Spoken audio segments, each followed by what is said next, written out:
আমাকে ভুলে যাওয়া যার পক্ষে সহজ, আমি চাই সে আমাকে এই মুহূর্তে ভুলে যাক।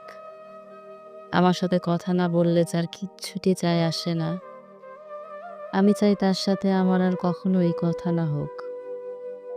আমার অভাব যাকে বিচলিত করে না, যারা আমাকে ছাড়া দিব্যি চলে যায়, আমি চাই তার জীবনে আমার অনুপস্থিতি শ্বাসরুদ্ধ হোক।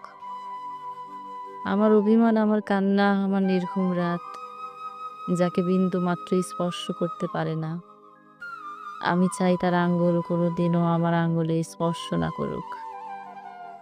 তাতে আমি কষ্ট পেলে পাই, ভেঙে গেলে যাই, একলা হলে হই। নিজের উপস্থিতির অবহেলা সহ্য করার থেকে তার অনুপস্থিতির নীরবতা ঢের ভালো।